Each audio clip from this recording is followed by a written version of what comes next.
les garçons, les doudous, j'espère que vous allez bien et bienvenue pour une nouvelle vidéo blabla. Je sais, j'en fais beaucoup et j'adore raconter ma vie. Comme vous pouvez le constater ou pas, je vais vous raconter ma vie et le fait qui est écrit en titre en me maquillant. Étant donné que je dois aller chercher les enfants à l'école et à la crèche, j'aimerais être un petit peu jolie. Je pense que vous avez vu le titre. J'ai pardonné à mon ancien compagnon, j'ai pardonné à Rodrigue.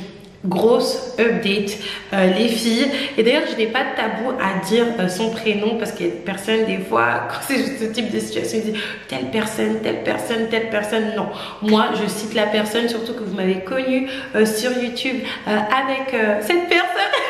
N'hésitez pas à liker, commenter, partager cette vidéo, à faire un petit tour sur mon site internet. C'est bien plus qu'un site, c'est mon histoire, une histoire de transformation, de courage et de détermination à devenir la meilleure version de moi-même.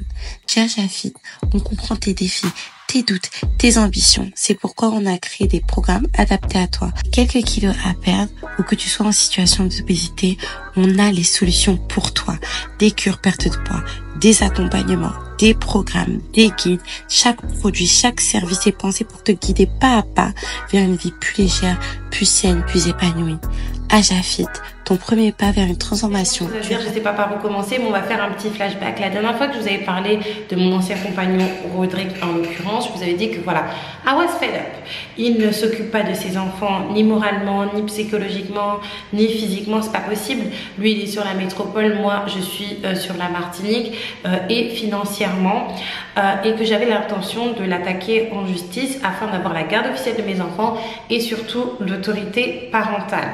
Pas de pension alimentaire, je n'y ai pas le droit, il n'a pas assez de revenus.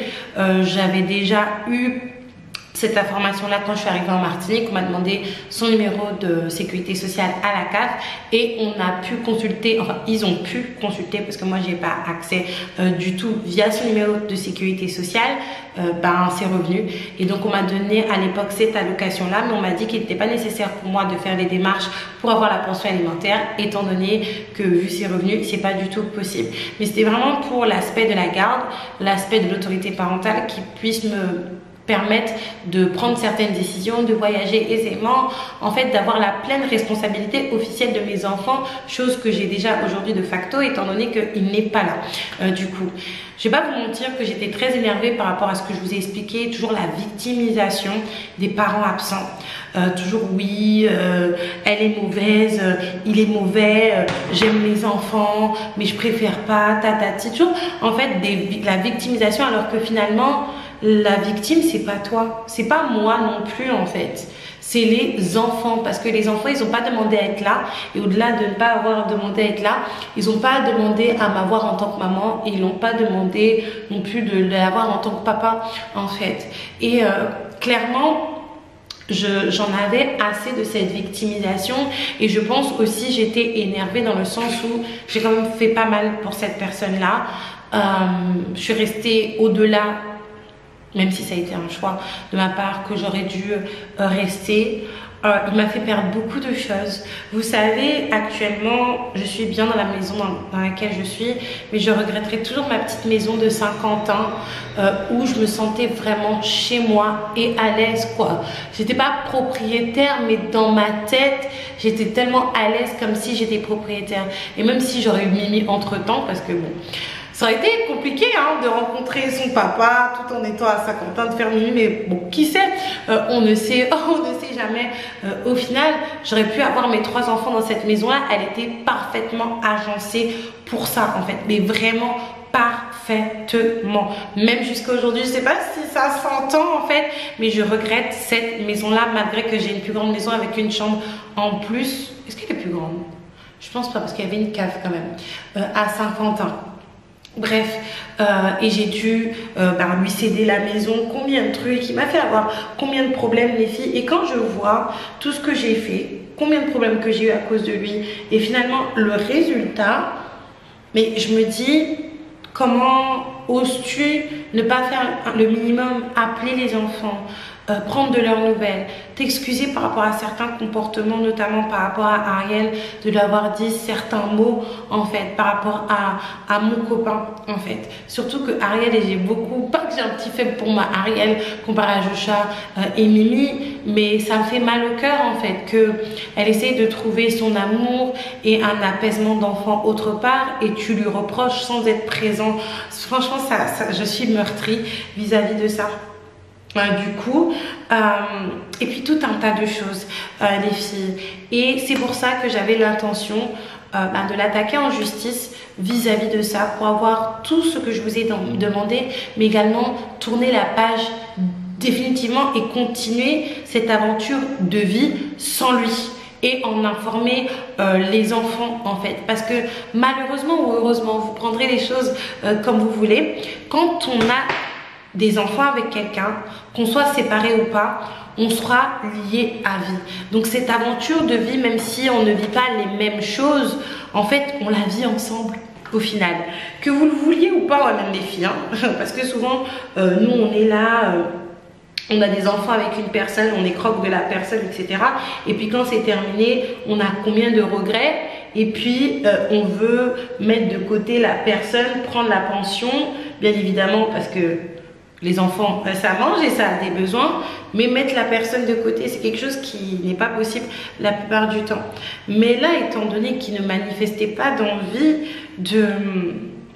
En fait, d'appeler ne serait-ce que ses enfants, ou vous savez, il y a même des moments, il aurait pu arriver malheur à moi ou aux enfants, il n'aurait pas été au courant. Du tout, du tout, du tout, en fait. Donc, il était question juste d'officialiser les choses par rapport à notre quotidien qui est déjà acté et les choix qu'il a fait.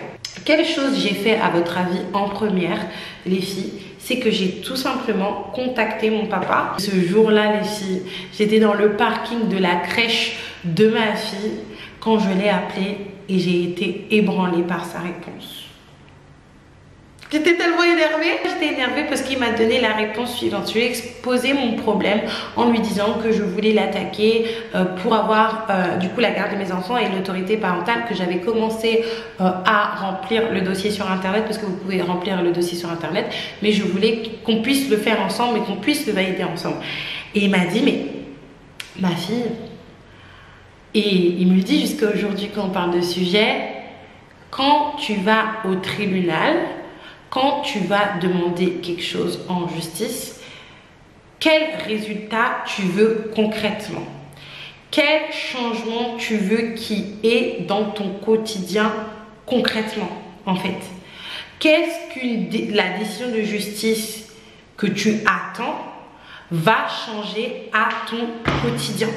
Parce qu'au final, certes ça t'embête, mais il t'embête pas, il t'appelle pas, il déstabilise pas ton quotidien. T'as pas le droit à la pension alimentaire parce qu'il peut pas te la donner. Donc qu'est-ce que le fait de l'amener à la justice va changer pour toi, surtout que vous êtes dans deux continents différents? Les filles, quand je vous dis qu'il m'a posé une colle et que ça m'a un petit peu embêtée parce que j'ai eu cette impression pendant quelques secondes qu'il n'était pas vraiment de mon côté. C'est toujours comme ça en fait. Notamment nous les femmes, quand on va devant la justice, en fait on pense avoir gain de cause, pas automatiquement mais de manière naturelle, parce que on est là, parce que on s'occupe des enfants, parce que on dépense le plus, parce que au niveau psychologique c'est quand même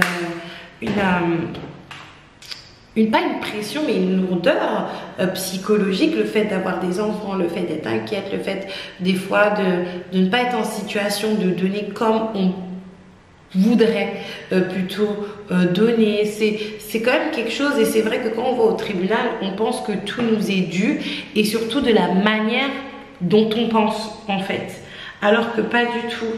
Les filles, quand vous voyez, et ça c'est un conseil à titre personnel que je vous donne de grande sœur entre guillemets, quand vous voyez qu'un homme ne veut pas de votre enfant, ou quand vous voyez que voilà c'est compliqué, pour vous faciliter la vie, arrêtez de faire reconnaître vos enfants. Si la personne elle veut pas, laissez-la de son côté, parce que vous allez aller dans des trucs, ça va faire que vous allez dépérir, ressembler à rien du tout, parce que vous êtes épuisé par les démarches et souvent pour pas grand chose. Il m'a dit, ma fille, vu le dossier, ça ne vaut pas le coup, parce que quand tu vas au tribunal, tu sais ce que tu demandes, mais tu sais pas avec quoi tu vas ressortir.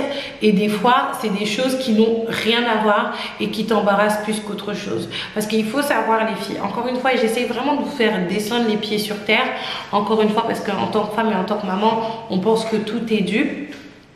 Une personne, quand vous l'amenez au tribunal, elle peut contre-attaquer. Elle peut contre-attaquer avec des faits factuels comme des faits fictifs, en fait. Cependant, quand elle contre-attaque, en fait, il peut avoir des conséquences. Que ça soit fictif ou véridique. Du coup, désolée. Seigneur. Je suis assez demandée, les filles. Je viens de poster une photo sur Instagram. Je fais mon trait d'eyeliner. Vous savez que c'est très compliqué. Donc, j'étais en train de vous dire que la personne, elle est en droit de se défendre. Tout le monde est en droit de se défendre. C'est pas parce qu'on est un papa démissionnaire, déficient, tout ce que vous voulez, que les personnes ne sont pas en droit de se défendre. Et c'est vrai que des fois, on le prend mal en tant que maman, alors que c'est le droit de toute personne. Et mon papa m'a dit, mais tu sais qu'il est en droit de se défendre. Face à ça, il peut contre-attaquer et ça peut rendre les choses un peu compliquées, alors que là, ta vie, elle est pas, enfin son absence et le fait qu'il soit pas du tout présent, même téléphoniquement, ne te pose pas de problème réellement, parce que finalement la garde, tu l'as quoi qu'il arrive. Ce qui est un petit peu dérangeant, c'est que je vais recevoir des courriers chez moi de la part de l'école, parce que il faut en fait faire parvenir des courriers et on n'a pas son adresse à lui, mais rien de dérangeant quoi. Les courriers, je les fournis à ses parents ou je les mets de côté, il n'y a pas du tout de souci de ce côté-là. Tout ce qui est médical, on n'est pas aux États-Unis, les filles. Parce que quand j'avais fait une vidéo il y a fort longtemps, on m'a parlé, oui, mais les soucis médicaux, on n'est pas aux États-Unis. Quand je vous dis on n'est pas aux États-Unis, si un enfant il est malade, si une personne elle est malade, on va la soigner.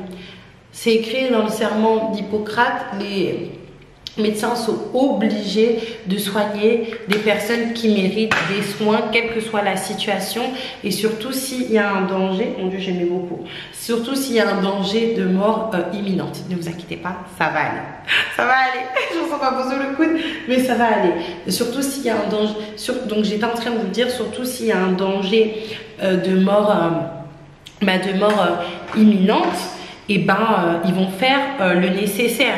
Il n'y a pas de problème de ce côté-là. Donc pourquoi tu veux emmener ce monsieur-là au tribunal? Reste calme de ton côté. Les filles, quand mon papa m'a dit ça, j'ai dit ok papa, parce que moi j'ai appris que mes parents connaissent mieux que moi. Et il faut que vous puissiez comprendre ça, les filles. Vos parents connaissent mieux que vous, en particulier les petites. Moi, je dis tout à mes parents parce que je sais qu'ils me donneront toujours des bons conseils. Vous savez, depuis que mes parents sont devenus mes conseillers en tout, conseillers de vie, conseillers conjugal, tout, les filles, mais je n'ai pratiquement plus de soucis dans ma vie, vraiment. Les petits soucis que je peux avoir, c'est mes petits lambés avec mon chéri et tout en fait. Pas grand chose. Malgré que je n'étais pas trop d'accord avec mon papa, en fait, je me suis dit bon, il est dans le droit, il connaît mieux que moi, pourquoi je vais aller à l'encontre de ce qu'il me dit au final, en fait. Surtout que moi, vous savez, il y a une plainte qui avait été déposée contre mon ancien compagnon. J'ai eu un aperçu de tout ce qui est système judiciaire juste en allant à la gendarmerie, ça va. Franchement, ça va.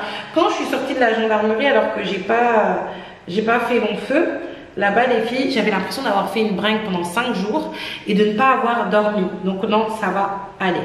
Je me suis dit, la mort dans l'âme, mon papa défend encore les hommes. Il est un petit peu masculiniste sur les bords. Mais je vais l'écouter. Parce que j'ai pas envie de subir certaines conséquences que je n'ai pas choisies, que je n'aurais pas contrôlées par rapport à mes actions. Parce que faites attention avec la justice. Faites vraiment très très attention. juste des affaires familiales, etc. Faites très attention les filles. Donc la mort dans l'âme, je continue ma vie comme ça. Jusqu'au jour où, et ma belle, je te fais un énorme bisou, ma doudou. D'ailleurs, tu m'as envoyé un petit message sur TikTok où en fait, il y a une fille sur TikTok justement qui me répond par rapport à mon TikTok que j'ai fait. Je vous le mets juste ici. Les papas démissionnaires, c'est comment? Parce que je comprends pas. Le glitch avec vous et surtout certains membres de votre famille, quand en fait vous démissionnez de quelque chose en quelque part, vous faites plus partie de l'écosystème. Je ne comprends pas en fait ces personnes qui veulent avoir des droits mais qui se soumettent pas aux devoirs, qui veulent avoir le même titre que les personnes justement qui accomplissent les devoirs et même accomplissent les devoirs à leur place. Et je comprends pas encore plus qu'il y a des femmes qui cautionnent ça, que ce soit les nouvelles compagnes, que ce soit les mamans, les tatis, je ne comprends pas. Je ferai une vidéo entière sur YouTube parce que là, je l'ai là, vraiment. Cependant, les papas démissionnaires, vous avez fait un choix. C'est un choix de démissionner de la vie de ses enfants. Vous pouvez pas dire que c'est à cause de la maman, ceci, cela, que c'est à cause du fait que vous avez des problèmes. On a tous des problèmes dans la vie. Que ce soit des problèmes de santé, des problèmes émotionnels, des problèmes psychologiques, des problèmes financiers. On a tous des problèmes. Mais tout le monde ne décide pas de démissionner comme ça. Toutes les mamans ne décident pas de démissionner comme ça. Il y a certains de vos confrères, des papas qui ne décident pas de démissionner parce qu'ils ont des problèmes ou parce qu'ils s'entendent pas avec la maman en fait. Surtout vous les papas, la plupart du temps vous n'avez pas la garde des enfants.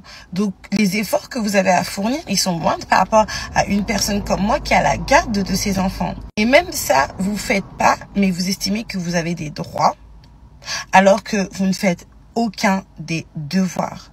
Vous faites les victimes à longueur de journée alors que vous n'êtes pas les victimes. Moi, je suis pas la victime de ma situation actuelle.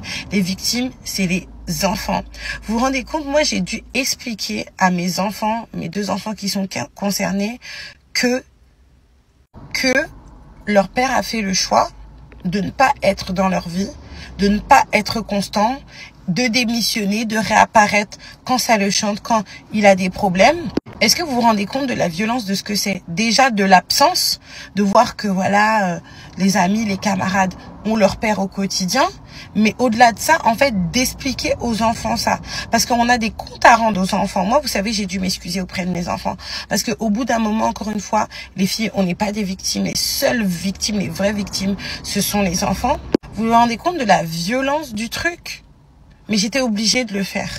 Parce que j'ai pas envie que mes enfants grandissent avec le fait que c'est normal d'avoir un père démissionnaire et qui pense que c'est normal de chercher l'amour de quelqu'un qui ne les calcule pas au quotidien. C'est comme ça en fait que tu te retrouves avec des filles qui ont des daddy issues et qui tombent enceintes à 15 ans d'un clochard qui en ont rien à faire d'elles. Je pense que vous avez compris, voilà, les accords, j'y étais pas trop. Quand j'entends certaines choses de personnes qui savent très bien que la personne en question est un père démissionnaire parce que justement les enfants ont essayé de trouver un réconfort auprès d'une autre personne en qualité d'un nouveau compagnon qui considère du coup comme figure masculine et qui appelle cette personne-là papa. Les personnes sont en folie, les personnes s'énervent et les personnes disent une phrase que je n'oublierai pas et qui m'a toute retournée, qui m'a énervée. D'accord, il faut qu'ils sachent qu'ils ont un père. Non mais comment osez-vous que cette personne se fasse savoir, que cette personne se fasse connaître de nouveau en fait? Parce que c'est bien beau de dire ça, mais si la personne au quotidien n'est pas là. Un papa, un père, c'est pas ça. Un papa, un père, c'est quelqu'un qui va prendre soin. Un papa, un père, c'est quelqu'un qui va rassurer. Un papa, un père, c'est quelqu'un qui va être là pour les bons moments, mais également pour les mauvais moments. Un papa, un père, c'est quelqu'un qui va être là pour donner également l'autorité, surtout arriver à un certain âge. Comment ça? Il faut que ces enfants sachent qu'ils ont un père. Mais le papa est où au juste? C'est la question que moi je me pose. Et je me pose cette question dans ma situation, excusez-moi, mais également dans la situation d'autres femmes qui se trouvent dans cette situation. Et même pour les papas célibataires en fait. Réveillez-vous les papas démissionnaires. Vous n'êtes pas des Johnny Hallyday, vous n'êtes pas des Michael Jackson. On vous attend pas comme le Messie en fait. La vie continue. Ça a fait mal, ça a été compliqué. Ça peut être compliqué jusqu'à aujourd'hui, notamment pour les enfants. Cependant, on passe à autre chose. Et si vous n'êtes pas là, on va vous oublier en fait. On va vous oublier et on va essayer de se construire une vie sans vous.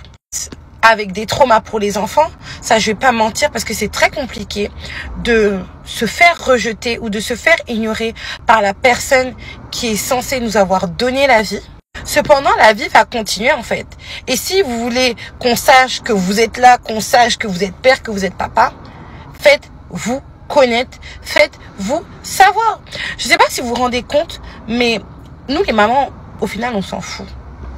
Mais c'est aux enfants que vous demandez des efforts surhumains. Est-ce que vous êtes sérieux? Et face à ce TikTok, du coup, les filles, il y a une doudou de TikTok qui m'a envoyé un message, un commentaire plutôt, pour me dire, mais et si les papas démissionnaires n'étaient pas psychologiquement, financièrement, émotionnellement capables de prendre soin de leurs enfants?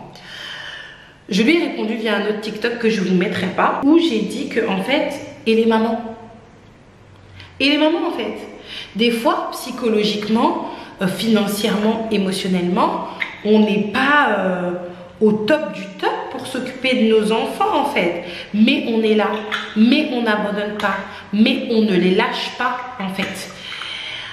Et j'étais vraiment pas véhémente, mais j'étais super animée dans le sens où c'est une situation que moi je vis, que beaucoup de femmes vivent et que voilà, en fait, on ne se plaint pas au quotidien. Moi personnellement, je me plains pas au quotidien et pourtant j'aurais de quoi me plaindre. Hein. Mes enfants, des fois, c'est compliqué. En plus, Joshua arrive dans la préadolescence, Ariel grandit, Imani, elle s'affirme, la choupette. Donc c'est quand même quelque chose au final, mais c'est pas pour autant que je me cache derrière le fait que voilà, émotionnellement, financièrement, je suis pas au top des fois pour assumer cette responsabilité là. Quand je lui ai répondu via ce TikTok là, ça les filles, faites attention, même quand vous vivez des situations où vous subissez des choses, mes doudous, ayez un petit peu de douceur. Moi j'essaie vraiment d'être dans ma soft era, comme je vous ai dit, cute, soft, pink, tout ce qu'il faut, n'est-ce pas? Parce que c'est ce que j'ai envie d'être. Et vous savez, des fois on a en face de nous des personnes qui souffrent tellement. Cette même doudou qui m'a interpellée en commentaire en disant que oui, tu sais, voilà, qu'est-ce que tu dirais aux personnes qui ne sont pas financièrement au top et psychologiquement stables pour s'occuper des enfants temporairement. Elle m'a envoyé un petit message, et que ça soit son message et son commentaire ont été dits de manière super bienveillante, encore une fois, et vraiment dans l'échange. Et elle m'a raconté un petit peu son histoire. En fait, c'est une femme qui est maman de 3 enfants. Et elle se présente comme une maman démissionnaire. Vous savez, quand elle m'a dit « je suis maman démissionnaire », tout de suite, en fait, j'ai eu mal à la gorge. J'ai été prise à la gorge, j'ai eu du mal à respirer parce que je me suis dit « mon Dieu, j'espère que mes propos, excusez-moi, ne l'ont pas heurté ». Et sans même lire la suite dans un premier temps, j'ai compris où elle voulait en venir. Et vous savez, quand on est dans ce type de situation, imaginez-vous la situation inverse avec quelqu'un du même sexe ou du même genre que vous, je sais même plus comment on dit, du coup pour heurter personne, en fait, parce qu'on va plus comprendre quand c'est une femme, quand on est une femme, ou quand c'est un homme, quand on est un homme. Parce que face à mon ancien compagnon ou tous les autres hommes, pour moi, je comprends pas en fait que tu sois démissionnaire. Mais directement, juste le fait qu'elle ait dit je suis maman démissionnaire, je me dis waouh, mais en mode compassion, mais en mode solidaire. Je sais pas comment vous expliquer en fait. Et elle m'expliquait que elle, c'était une maman démissionnaire, que pour certaines raisons et à cause de mauvaises rencontres, elle a décidé de confier ses enfants, excusez-moi. Désolée, je me suis perdue dans mes petits mails et mes petits SMS et tout, bref. Et donc je vous disais que cette fille-là m'expliquait qu'elle avait laissé la garde et l'éducation de ses enfants à sa grand-mère, parce que à cause des mauvaises rencontres, à cause de tout un tas de choses, c'était pas sain pour ses enfants. Elle n'a pas précisé quoi, et je ne ferai pas d'assumption. Comment on dit ça en français? Assumption. Ça veut dire de supposer des choses alors que je ne sais absolument pas. Mais en tout cas, elle m'a dit qu'à cause de tout ça, elle a décidé de laisser ses enfants à sa grand-mère. Qu'aujourd'hui, elle est prête justement à reprendre sa place de maman. Mais c'est vrai que la grand-mère s'est un petit peu imposée. Ou, vous savez, naturellement, voilà, tu as l'éducation des enfants. Donc, vous avez vos habitudes. Et que ça soit la grand-mère ou même les enfants, ils sont plus enclins à laisser une place à la maman. Les filles, quand elle m'a dit ça, j'ai refait un TikTok par la suite où j'étais très embarrassée parce que justement, j'ai compris. J'ai compris sa situation parce que c'est une maman du coup, et que étant donné que c'est une femme, j'ai pu comprendre pourquoi elle n'était pas dans la possibilité de s'occuper de ses enfants et d'être une mère, d'être une bonne mère à l'instant T. Et j'ai pu comprendre également pourquoi les enfants ne veulent plus en fait de leur maman. Chose que je n'étais pas capable de faire avec mon compagnon. Et je me suis dit, mais Aïka, réfléchis un petit peu. Toi, tu viens d'où? Et là, je me suis mise à réfléchir et je me suis dit, mais Aïka, tout le monde n'a pas ta famille. Regarde dans quelle situation toi tu t'es trouvée, même au niveau de ma santé. Je vous en parle de plus en plus, mon trouble panique, comment en fait il peut être très handicapant au quotidien, comment j'ai vécu des moments super noirs. Et tout le monde n'a pas ma famille, je vous explique. Il faut savoir que nous, chez nous, que ce soit du côté papa, que ce soit du côté maman, on peut tout dire, mais on est des vraies familles. Donc quand il y a un problème avec un individu, entre guillemets, de la famille en question, et que l'individu a des enfants, on va agir de la manière suivante. C'est-à-dire qu'on va offrir un cadre sain pour la personne de vivre sa parentalité, de s'occuper de l'enfant, d'avoir cet aspect juste un petit peu poupon avec son bébé et de profiter du coup au final. Et tout ce qui va être des responsabilités et tout ce qui va être comment on veut dire, des stress de la vie d'adulte, c'est-à-dire les factures, faire à manger, etc. Tout ce qui va faire tourner une maisonnée, une tierce personne va s'en occuper, soit en étant chez la personne en question, ou soit que le parent en question, la maman et le papa, mais la plupart du temps c'est une maman, c'est une femme, puisse être chez la personne qui va s'occuper de tout ça.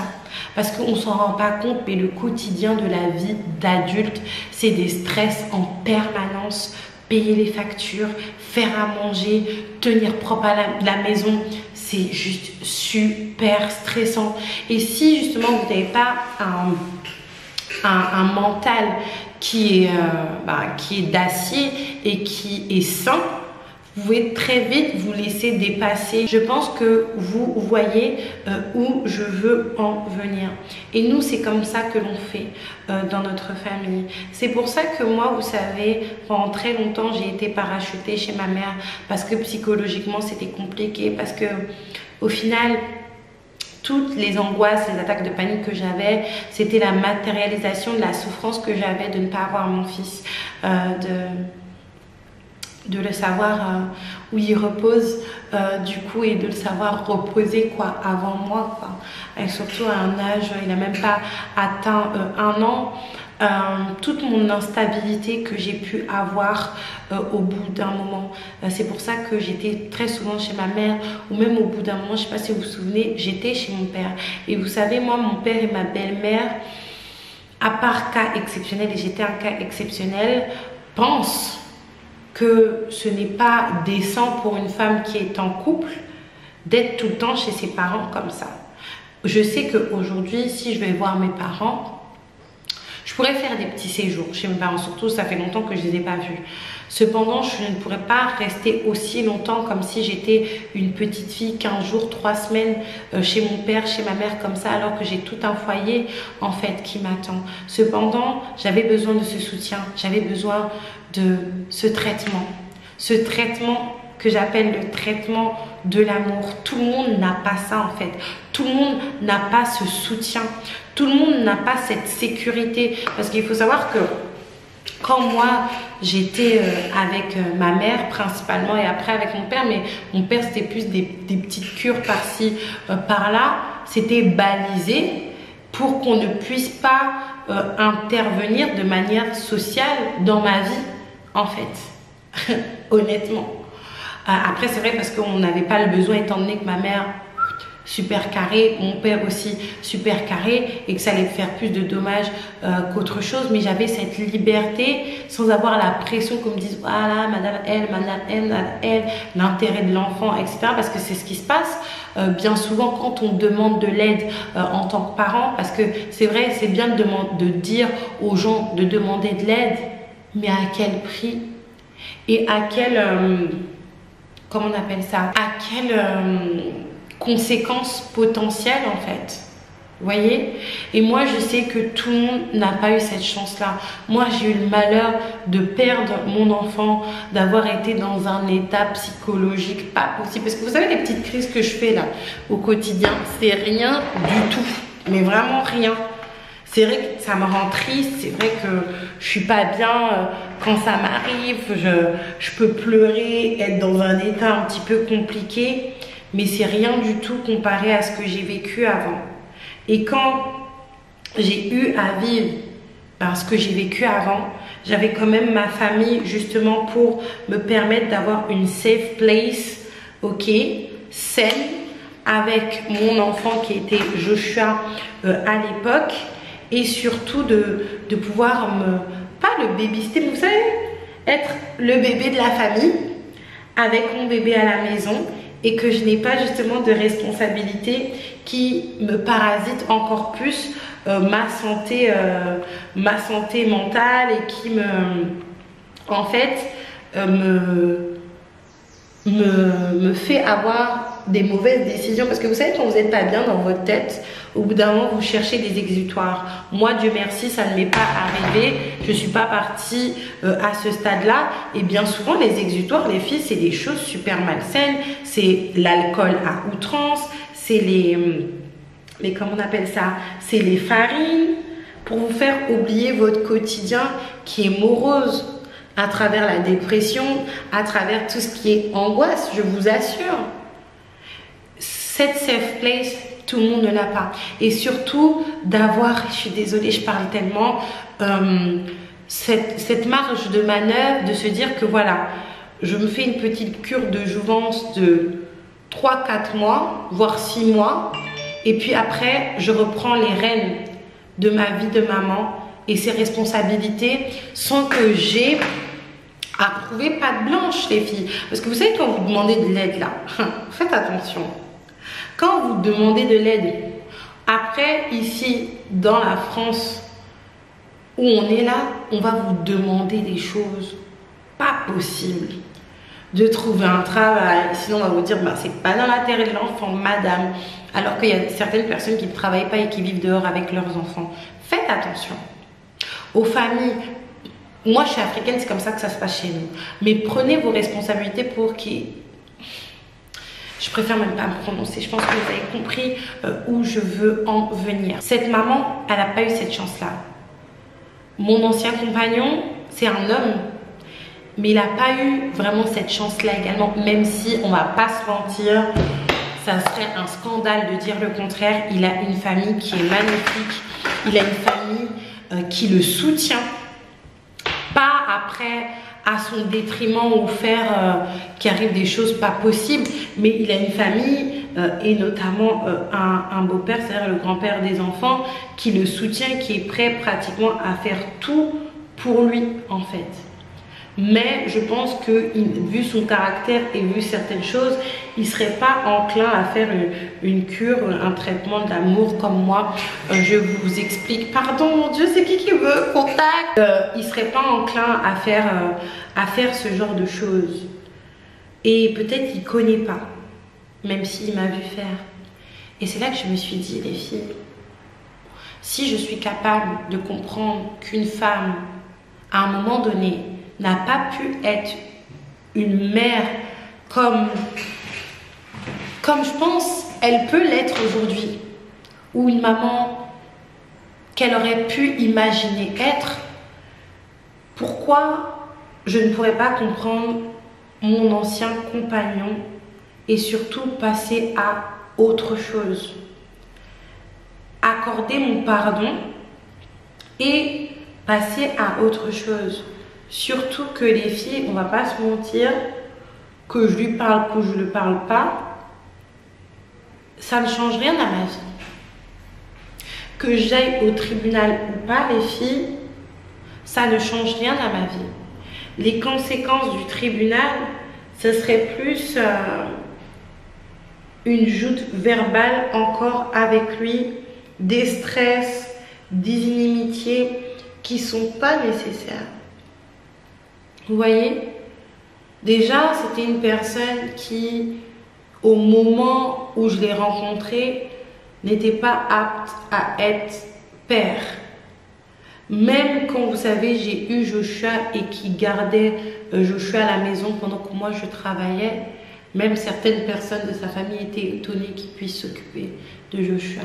Au bout d'un moment, il faut se remettre en question aussi sur le choix de vos compagnons et surtout quand, au moment où vous les avez choisis. Parce qu'il a eu des choses qui étaient très compliquées dans sa vie, malheureusement, qui l'ont changé et pas forcément de la bonne manière. Mais je ne pense pas que... Je sais que c'est pas une mauvaise personne en soi, vous voyez. C'est pas une personne qu'il me faut par rapport à mes exigences à moi et mes exigences que j'avais déjà plus jeune avant de le rencontrer, mais également celles que j'ai aujourd'hui, en fait. Mais je n'ai plus envie d'être dans une guerre. Il s'est passé ce qui s'est passé, il a fait ce qu'il a fait, j'ai fait ce que j'ai fait, j'ai perdu ce que j'ai perdu. Je pourrais pas le revoir, mais je peux avoir mieux.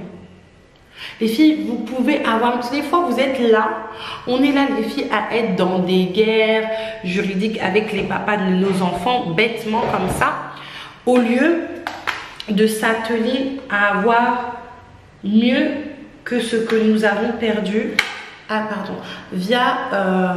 avec cet ancien compagnon, en fait. Tout simplement.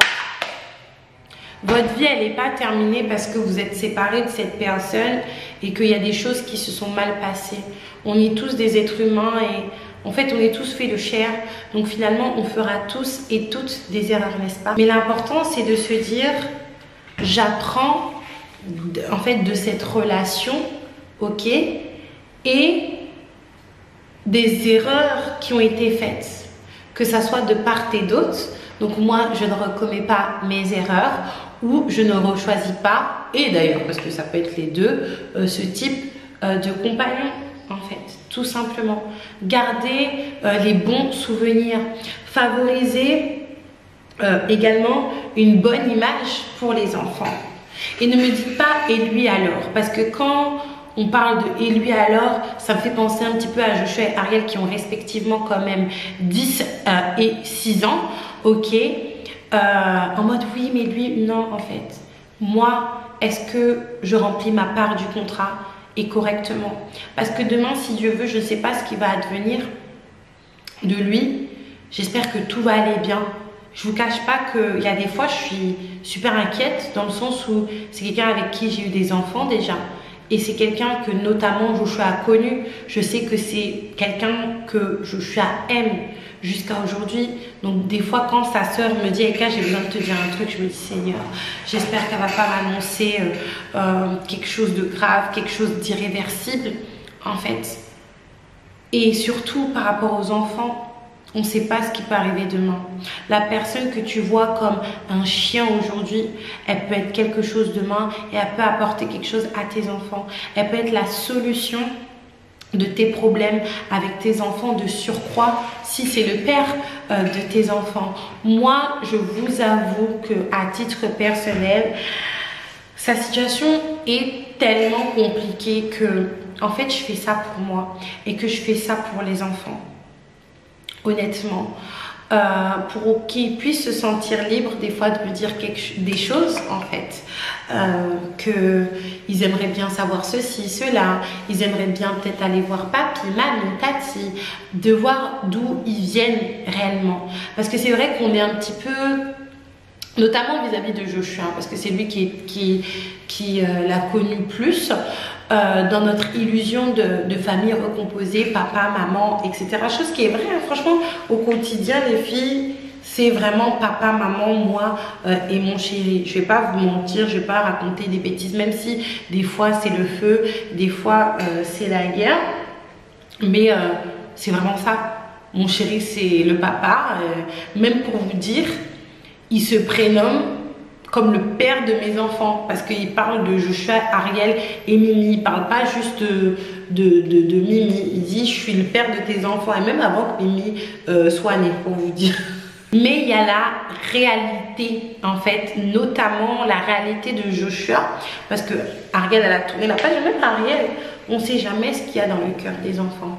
Les enfants sont des fois dans un certain rejet, mais ça se trouve que c'est une carapace, et j'aimerais qu'ils puissent s'exprimer du coup en toute liberté, sans se dire que oui, maman elle a des inimitiés avec mon père, tatati tatata, donc je ne peux pas forcément m'exprimer comme je le voudrais. J'aimerais peut-être avoir des photos de mon père, j'aimerais, voyez, ne pas qu'ils se sentent bridés, ne pas qu'ils se sentent embarrassés de poser quelques questions, même si eux ils savent très bien que moi je n'ai pas de tabou, hein. La même manière dont je peux dire le nom de Rodrigue ici sans souci, les enfants peuvent s'exprimer, mais on ne sait jamais en fait, parce que surtout quand vous avez refait votre vie, les filles, les enfants voient dans quelle dynamique du coup vous êtes, et ils ne veulent pas forcément vous vexer ou faire un petit retour en arrière par rapport à votre passé et par rapport à votre vie passée. C'est quelque chose que je veux absolument pas pour mes enfants. Donc grâce à cette doudou, les filles, instantanément, quand je vous dis instantanément, j'ai pardonné à mon ancien compagnon. Mais vraiment instantanément. Je me suis dit, si je suis capable de comprendre cette femme-là, je dois comprendre mon ancien compagnon. Pas de demi-mesure, pas de double standard comme on dit en anglais. Non, pas chez moi. Pas chez moi. Ok, surtout avec quelqu'un avec qui j'ai vécu, donc je lui pardonne. Vraiment.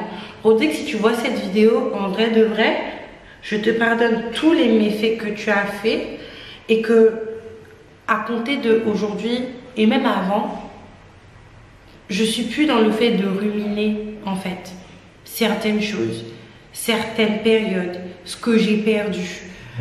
Si demain, si Dieu veut, tu n'arrives pas à être un père, que ça soit à distance, en prenant des nouvelles, en te souciant des enfants, bah c'est pas grave, parce que moi je serai là pour m'occuper de mes enfants en fait. C'est vrai que cette page, on la continue sans toi, parce que justement tu ne veux pas, de la part de tes choix, et je ne pense pas non plus que les enfants sont enclins à te laisser cette place là, il est vrai, mais mon cœur il est vraiment apaisé, c'est à dire que vous ne pourrez plus me voir ici sur internet, les filles, commencer à m'énerver, et même dans la vraie vie. Des fois je dis à ma mère et à ma soeur, quand je parle de ce sujet là, il y a des choses qui n'en valent pas la peine. Des fois le pardon, la rédemption, et justement se contenter de ce que l'on a, se contenter de ce que Dieu nous a apporté, en fait c'est plus intéressant que d'être dans l'énervement, que d'être dans la frénésie. J'ai pas envie de me retrouver, d'être comme une névrosée, divorcée, ménopausée, à parler toute la journée de mon ancien compagnon et à être dans la frustration de celui-ci. J'ai vraiment pas envie, les filles. J'ai envie d'être épanouie et d'être dans un espace, en fait, de donner un espace safe d'expression à mes enfants. Les filles, je sais pas si vous aurez compris tout ce que je voulais vous dire à travers ce que je vous ai dit, mais en tout cas, je suis heureuse. Je suis heureuse vis-à-vis de tout ça. Et vous savez, même quand je regarde mes anciennes vidéos, maintenant, en fait, je regarde juste... Avant, je regardais mes vidéos avec le sourire et avec un doigt amer, ouais, je te déteste, etc. Maintenant, je regarde mes vidéos avec une pointe de nostalgie en mode, oui, c'était le vieux temps, en n'espérant pas de retour en arrière, bien évidemment. C'est pas une déclaration pour le dire de revenir, absolument pas, les filles. Excusez-moi, voyez ou pas? Voyez ou pas? Non. Je suis déjà passée à autre chose et mes attentes sont différentes de ce qu'il a pu m'apporter, de ce qu'il peut m'apporter éventuellement. Mais en tout cas, assurément, je lui ai pardonné. Et faites-en de même, les filles. Vraiment, votre cœur, il sera léger. N'hésitez pas à liker, commenter, partager cette vidéo, à faire un petit tour sur Ajafit, à me dire ce que vous en pensez en commentaire. Moi, je vous fais un gros bisou et je vous dis à la prochaine. Bye bye.